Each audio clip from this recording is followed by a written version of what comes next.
나만 몰랐던 경제 이야기. 이것도 경제야? YTN 라디오 생생경제 매주 금요일 함께하는 시간 이것도 경제야. 경향신문 박병률 기자 나오셨어요. 안녕하세요. 네, 안녕하세요. 기자님은 취미가 뭐예요? 글쎄요, 뭘까요? 영화 보는 거 아니에요? 네. 책도 쓰셨잖아요. 영화, 네, 경제. 영화 보는 거 좋아하고. 네. 사실 우리 박 기자님이 전문가세요. 이 영화와 경제의 상관관계를 논하는. 사실 그게 전문 분야인데 저희가 그 이야기는 한 번도 안 했잖아요. 네, 별로 안 했죠. 네. 시간 되면 제가 다시 한번 하도록 하고요. 오늘 영화 얘기 좀 해볼게요. 네. 최근에 영화 국가보도의 날이 개봉됐어요. 네. 20년 전에 IMF 경제 위기를 소재로 한 영화라는 점에서 최근에 또 경제 위기와 맞물리면서 관심을 끌고 있는데 영화가 이렇게 경제 이야기를 소재로 담는 경우가 종종 있더라고요. 네. 근데 사실 국내에서는 조금 드물었죠. 아. 네. 왜요? 어렵나요? 이게 영화로 소재화하기가?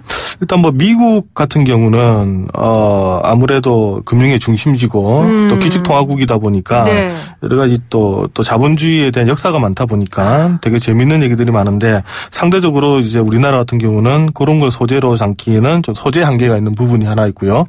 그리고 말씀하셨던 것처럼 경제를 소재로 한 영화를 만들기가 상당히 좀 까다롭습니다. 여러 가지 경제에 대한 용어도 나오고 그렇죠. 상품도 상품도 나오고 이러다 보니까 그 미국이나 다른 나라에서 잘 만든 영화를 봐도 사실 보면 의외로 어려운 경우가 많아요. 네, 그래서 저 같은 경우도 영화를 보고 나서 꼭 한번 다시 리뷰를 하는데 일반인들이 보기에는 사실 좀 만만치 않은 그런 내용이 많습니다. 네. 다만 그 내용을 알고 좀 이해를 하고 나면 저런 내용이었구나 싶어서 뒤에 또 새롭게 또 조망이 되는 그런 영화도 많습니다. 실제 그 국가 보도의 날 배우들도 이 영화 찍으면서 그 전문 용어, 숫자 이런 것 때문에 굉장히 고생했다고 하더라고요. 일단 이 영화 어떤 내용이래요? 네, 저도 사실 아직 못 봤는데 네. 지금 뭐 나온 리뷰들만 보면요, 20년 전 그 IMF 그 경제 위기를 맞아서 이제 둘러싼 여러 가지 이야기들인데 주연을 맡은 김혜수 씨가 한국은행 통화정책 팀장으로 나오더라고요. 우리가 이제 외환이 이제 부족하다는 것을 알고 네. 이것을 막기 위해서 이제 좀 고군분투한다. 이런 내용인데 사실 경제 영화가 어렵긴 해도 또 보면 단순하게 생각하면 사실 또 플러스는 또 약간 또 쉬워요. 그러니까 우리가 개인이 파산을 할 때도 그러니까 돈을 빌려놓고 갚을 돈이 없으면 망하게 되잖아요. 네. 그러니까 국가도 마찬가지거든요.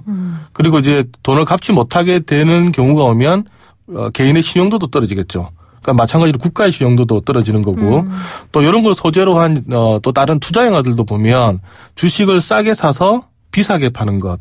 이게 사실 전체적인 큰 플롯입니다. 네. 근데 이제 그 과정에서 어떻게 주가 조작을 하느냐, 작전을 들어가느냐, 사실 이 부분이 재밌거든요. 맞아요. 재밌죠. 네. 진짜 영화적 요소가 많죠. 네, 이런 이제 국가 부도도 마찬가지입니다. 그러니까 한 국가가 이제 부도가 나기 전까지의 어떻게 이걸 부도를 막으려고 네. 쉽게 말하면 돈을 어디서 우리가 얻으려고 노력을 하느냐. 요것만 이제 보시면 되는데, 하지만 그게, 여러 가지 경제 용어가 들어가고, 여기 또 경제 기법들이 들어가다 보니까 네. 또 복잡하게 느껴질 수가 있습니다. 네.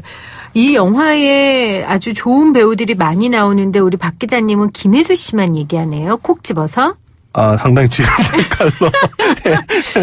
그래서 그런 거죠? 네, 그렇습니다. 네, 제가 영화에서 지금, 굉장히 네. 중요한 역할로 나오기 때문에 김혜수 씨만 얘기한 거죠? 왜 얼굴이 혼자 빨개지세요? 또 제가 지금 한국은행에 출입하고 있기 때문에. 네, 알겠습니다. 네. 김혜수 씨가 이 한국은행 통화정책팀장으로 나오면서 이 국가 부도의 위기를 막으려고 아주 고군분투하는 그런 내용이 담겨있는 영화입니다. 우리 기자님은 외환위기 때 뭐 하고 계셨어요? 네, 저는 그때 대학생이었는데, 그때 어떤 계기로 영국에 있었습니다. 그럼 어떻게 해요? 그때 그 영국에 있다가 우리나라 외환위기 맞았다는 뉴스를 그때 BBC 뉴스로 봤었는데, 네.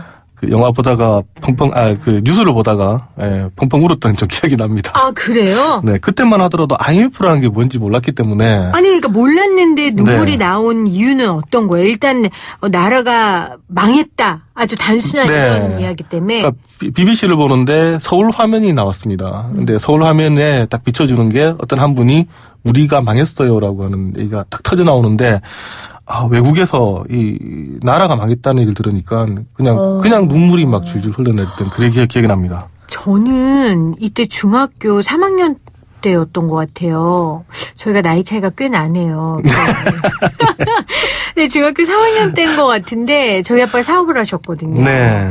그래서 사실은 잘 기억은 안 나요. 아빠가 얼마나 어려우셨는지 기억은 안 나는데 굉장히 아빠가 고생하셨다라는 그런 어렴풋한 느낌은 있어요. 네. 외환위기에 대한, 그렇죠. 부모님께 전화를 하니까, 이제 개인적인 얘기입니다만, 드리니까 어머님이 큰일 났다. 넌 한국 들어오지 마라. 라고 했던 것도 저 기억이 납니다. 그리고 부모님이 그 경제적으로 영국에 용돈이라도 보내주셨을 거 아니에요. 저는 그때 일종의 요즘으로 치면 워킹홀리데이 같은 걸로 갔기 때문에 거기서. 네, 사실 경제적으로는 그렇게 어렵지 않았는데 근데 이제 나라가 어렵다 보니까 역시 그 가 있는 한국인들의 위상도 많이 떨어지고. 그렇군요. 네, 그걸 몸소 느끼셨군요. 네, 1파운드에 1,480원인가 갔다가 그게 거의 3,000원대까지 가는 걸 봤기 때문에 이런 게 바로 경제구나. 한 나라의 경제가 망가지면 정말로 많은 사람들이 영향을 받는구나라는 것을 저는 외국에서 체감을 했었습니다. 그 내용을 소재로 한 영화예요. 저희도 사실 국가부도의 날 스태프들이나 감독들, 배우를 좀 모시려고 저희도 지금 열심히 애쓰고 있는데, 네. 외국 영화 중에는 이런 경제를 소재로 한 영화들 어떤 게 있을까요? 네. 제가 사실 추천하고 싶은 영화는 그 월스트리트 시리즈인데요. 특히 1987년에 나왔던 1편이 아마 경제를 소재로 한 영화 중엔 가장 재미있는 영화가 아니었나. 그리고 또 가장 고전이 아닌가 그런 싶은 생각이 듭니다. 주인공 역에 이제 찰리 씬이 나왔었고요. 또 마이클 더글라스가 이제 개코 역을 맡아서 나왔는데 지난번 금융위기 때 영화에 대한, 그러니까 영화를 우리가 많이 이렇게 언급하면서 했을 때는 꼭 나오는 인물이 그 개코라는 인물이었습니다. 네. 아주 탐욕스러운 투자자의 대표적인 인물로 꼽히는 양반이 이제 그 개코인데 그만큼 이 영화가 좀 유명한 영화입니다. 근데 이제 이 영화는 주식을 싸게 사서 비싸게 사는 방법, 적대적인 M&A를 통해서 네. 건실한 기업을 파산하게 하고, 그러면서 이제 이것을 이용을 해서 이제 돈을 버는 그런 모습을 보여주는데, 사실 이 1987년 뭐 이런 때만 하더라도 우리한테는 대단히 낯선 그런. 그렇겠네요. 네, 투기 방법입니다. 근데 이런 방법이 있구나 싶어서 깜짝 놀란 영화인데, 이제 이 영화에 보면 이제 버드라는 주인공이 큰 돈을 벌겠다 이러면서 이제 개코를 따라서 이러한 방법을 따릅니다. 건실한 회사를 산 다음에 그리고 이제 주가 폭락을 시키고요. 네. 그런 식으로 이제 인수합병을 해서 돈을 버는데 나중에 망하게 하는 한 회사가 알고 봤더니 이제 아버지가 다니는 회사를 망하게 합니다. 네. 네. 그래서 이제 배신감을 느끼고 이 개코라는 사람에게 오히려 이제 복수를 한다 이런 내용인데. 이 영화랑 비슷한 영화가 또 더 울프 오브 월스트리트라는 영화가 있습니다. 네. 이것도 아주 오래된 영화입니다만 이 영화 이제 주인공이 이제 리오나르도 디카프리오입니다. 이 영화도 아주 이제 그 기발한 아이디어로 금융권을 농락하면서 26세 나이에 백만장자가 된 사람의 이야기인데요. 네. 그러다가 이제 주가 조작 혐의로 이제 구속이 되면서 추락하는 이제 모습인데, 이 영화도 보시면 이게 금융권에서 이 작전이라는 게 이렇게 돌아가는구나, 라는 것을 좀 잘 알 수 있는 그런 영화입니다. 근데 그걸 경제 전문가인 이 경제 전문 기자가 봤을 때, 네. 진짜 실제로도 그런 작전들이 막 일어나나요? 아니면 영화라서 조금 더 부풀려진 게 있나요? 왜냐면 저같이 네. 주식이나 이런 거 안 하는 사람은 그런 영화 보면 저거 그냥 영화여서 저런 거 아니야? 이런 생각 하거든요. 충분히 현실에서도 일어날 수가 있죠. 그리고 우리가 항상 이제 두려워하는 게 외국계 자본이 들어와서 뭐 우리나라 근실한 기업들을 M&A를 한다든가 할 때 보면 우리가 이제 적대적 M&A다 이런 얘기를 하는 것들이 그런 개연성이 충분히 있고요. 이 금융시장에서 끊임없이 싸우는 겁니다. 그러니까 돈을 벌기 위해서 어떻게 보면 따먹기 위한 게임인데 네. 이 게임에 어디까지 합법적이냐 어디까지 불법적이냐에 따라서 우리 결과적으로 주가 조작이 됩니다만 네. 끊임없이 이런 얘기 나오고요. 또 언젠가 말씀드렸습니다만 그래서 이제 가짜뉴스도 많이 동원을 하죠. 실질 현실에 있지 않은 얘기를 해서 주가를 폭락시킨 다음에 주가를 매집을 하고 네. 주가 오르면 또 팔아버리면 큰 차익을 남기니까 얼마든지 그리고 또 지금 이 순간에도 일어날 수 있는 그런 일들이죠. 컴퓨터 막 몇 개 갖다 놓고 한 사람이 막 하잖아요. 네. 진짜 그렇게 한단 말이에요? 그럴 수도 있죠. 그러니까 한 주식을 설정을 한 다음에 되게 많은 사람들이 동시에 들어가서 네. 접속을 해서 매도나 매수를 때려버리면 얼마든지 주가가 출렁일 수 있는데 물론 우리 한국거래소라든가 금융감독원에서 이게 일일이 다 지켜는 보고 있습니다만 그리고 또 하지만 하지만 아주 큰 폭의 이런 주가 변동이 아니라면 사실 어느 정도 또 작전에 들어가도 네. 모르고 지나갈 수도 있습니다. 월스트리트 시리즈 1987년도에 이제 1편이 나왔고요. 네. 그럼 2편도 나왔습니까? 네, 이 편은 이제 2010년에 나옵니다. 늦게 나왔네요. 네, 그 23년이 지나서 네. 나온 영화인데 네. 이 2편이 이제 월스트리트 머니 네버 슬립스입니다. 이 영화도 그때 당시에 이게 금융위기 끝난 직후에 나왔는데 사실 이번에 나왔던 이제 국가 부도의 날처럼 이 금융권에서 상당히 많이 봤던 영화입니다. 네. 이 올리브 스톤 감독이 메가폰을 잡았던 영화인데 유명한 감독이잖아요. 네, 플래툰. 네, 지금 감독이죠. 네. 이 영화는 이제 전편과 교묘하게 이어갑니다만 또 전혀 좀 다른 내용입니다. 아까 말씀드렸던 이제 개코라는 사람이 11년 만에 이제 교도소에서 나오는데 이제 나오면서는 이제 금융에 대한 문제점을 설파하고 다니는 이제 역할로 이렇게 나옵니다. 그전에는 아주 주가 조작을 해서 큰 돈을 벌었던 그런. 개과천선했네요. 네. 그런 양반이 이제 나와서는 그게 아니다. 금융은 가짜다. 뭐 파생상품은 대량 살상무기다. 뭐 음악이 멈추면 파티가 멈춘다. 그리고 금융권은 도덕적 해이가 심하다.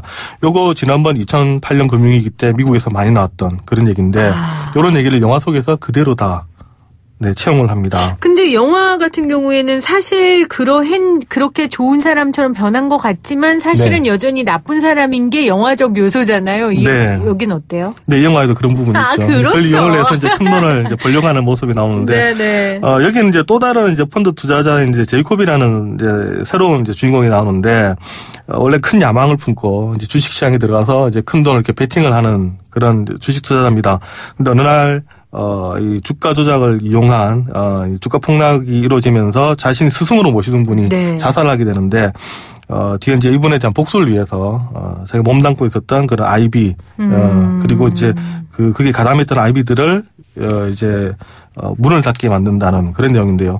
여기 나왔던 회사들이 모델이 2007년에 문을 닫았던 뭐 베어스턴스 그리고 골드만삭스 네. 이 베어스턴스를 인수했던 골드만삭스 이런 회사를 빗댔던 것 아니냐. 실제로. 네, 그러면서 상당히 화제가 됐었고요.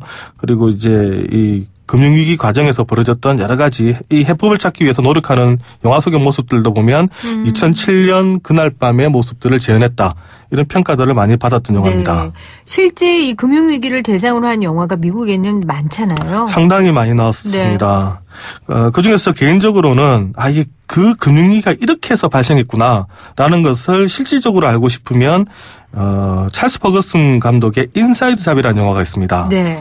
이 영화를 한번 보시면 2007년 금융위기는 이렇게 벌어졌구나라는 것을 알 수가 있는데요.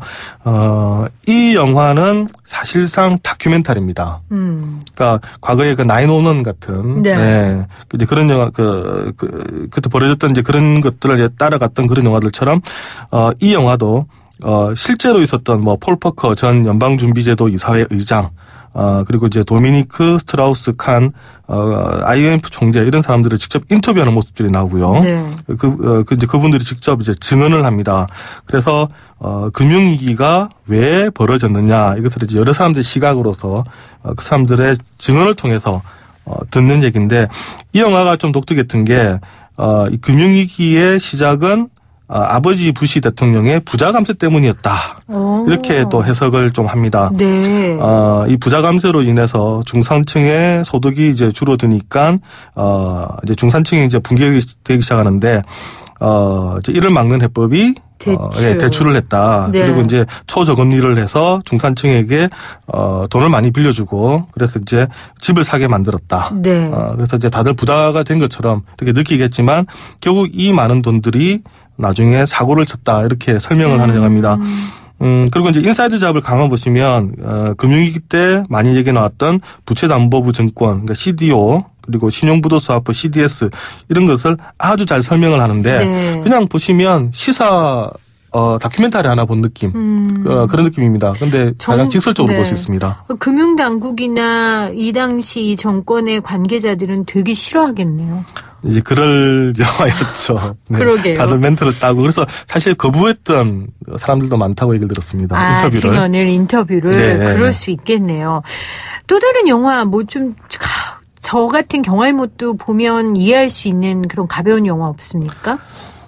가벼운 영화라기보다는 또 빅쇼트라는 영화도 저는 한번 추천해드리고 싶은데요. 네. 이제 원작은 이제 마이클 루이스의 소설인데, 2007년, 8년 금융위기 때, 4명의 펀드 매니저가 이런 엄청난 금융위기가 올 줄 알고, 정반대로 투자를 해서, 20조 원이라는 엄청난 돈을 번 그런 실화가 있는데요. 이 실화를 가지고 만든 영화입니다. 2005년부터 자기들이 이 4명의 이제 개인 투자자들이 지켜보니까 뭔가 이상하다. 언젠가 한번 사고가 터질 거다. 그러면서 이제 주식 가격이라든가 이것 이제 떨어지는 것에 이제 투자를 하고요. 그리고 CDO 같은 상품에 문제가 있을 거다. 그러면서 소위 말하는 CDS, 그러니까 신용부도 스와프를 매입을 해서 하락장에 네. 베팅을 하는 그런 영화인데, 이 영화도 쭉 보면 2007년 금융위기가 이렇게 진행이 됐구나. 집값이 폭등을 하고 이 폭등했던 집값에 이제 돈을 빌려주기 위해서 어떻게 대출이 이루어졌고, 그리고 그걸 가지고 어떻게 증권을 만들고 파생 상품이 만들어졌구나라는 것을 쭉 알 수가 있는 영화인데, 다른 영화들과 다르게 미리 알고 하락장에 베팅을 해서 큰 돈을 벌었다라는 이제 그런 내용으로 나가기 때문에 영화도 보면 좀 어느 정도 좀 재미가 있는 그런 영화입니다. 영화 같은 얘기네요. 정말. 네. 근데 실화였다고요? 네. 근데 참 재밌는 게 이런 엄청난 금융위기 상황에서도 또 돈을 버는 사람들이 꼭 있거든요. 그럼요. 위기를 기회로 만드는 사람들은 있죠. 근데 사실 아까 서두에도 기자님 말씀하셨지만 국가가 위기에 닥치고 또 경제가 파탄나면 그 모든 충격을 국민들이 받잖아요. 네. 그럼 사실 한 사람의 인생이 파탄나는 거거든요.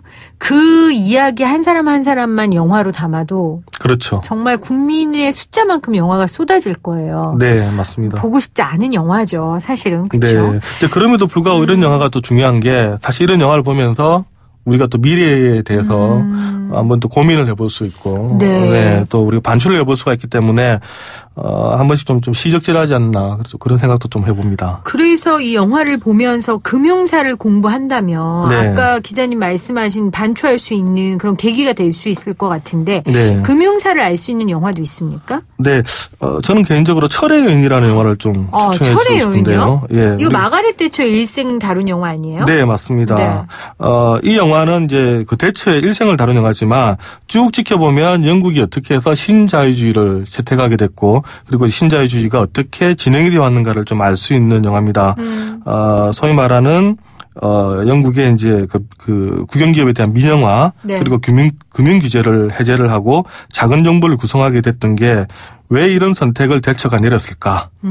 영국의 과다한 복지, 그리고 너무 강한 노조로 인한 영국병은 또 무엇이었을까? 네. 이런 것들. 그리고 이런 정책이 과연 맞았나? 네, 여기에 대해서도 같이 고민을 해볼 수가 있는데, 이런 이제 그 대처리즘에 따라서 했더니, 영국의 성장률은, 네. 대처 굉장히 높았죠. 네, 대처 11년 재임 기간 평균 성장률 무려 6.6%를 기록을 했습니다만, 이 시기에 영국의 실업률이 3배나 오르고요. 또 대처의 아이들이라는 또 세대를 만들어내게 됩니다. 직장을 갖지 못하고 이런 이제 계속해서 민영화를 시켜버리니까, 또 노동 유연화를 시키니까 거기에 이제 탈락한 젊은 세대들이 이제 절망을 하고 성장으로 이어지지 못하는 그런 문제가 나오는데, 이런 고민을 내릴 수밖에 없었던 대처의 모습도 나오고, 서양의 소위 말하는 자본주의가 1980년대 이후에 이렇게 흘러왔구나라는 것을 알 수가 있습니다. 네. 우리가 2007년 금융위기에 큰 그 문제점으로 지적이 됐던 게 바로 신자유주의가 그때 한계가 왔다. 우리 이런 네. 결론을 내렸었는데 여기에 어떻게 진행이 됐구나라는 것을 알 수가 있는 그런 영화입니다. 한번 뭐 보실 만합니다. 네. 오늘 금요일이니까요. 뭐 최신 영화 찾아보시는 것도 좋지만 오늘 박 기자님이 소개해 주신 여러 가지 경제 관련 영화 보시면 재밌을 것 같아요. 국가부도의 날 김혜수 씨가 처음에 대본 받고 그런 이야기를 했대요. 이 영화를 많은 사람들이 봤으면 좋겠다라는 마음으로 이 영화를 시작하게 됐다. 그러니까 영화라면 조금 그래도 쉽고 재미있게 어려운 경제 문제를 풀 수 있고 또 많은 사람들에게 좀 느끼게 할 수 있는 무언가가 있으니까요. 영화라는 게 도구가 될 수 있으니까요. 국가 보도의 날도 한번 보시고 또 오늘 소개해 준 영화들도 여러분들 한번 보시면서 즐거운 주말 보내시기를 바랍니다. 박병일 기자였습니다. 고맙습니다. 네, 감사합니다.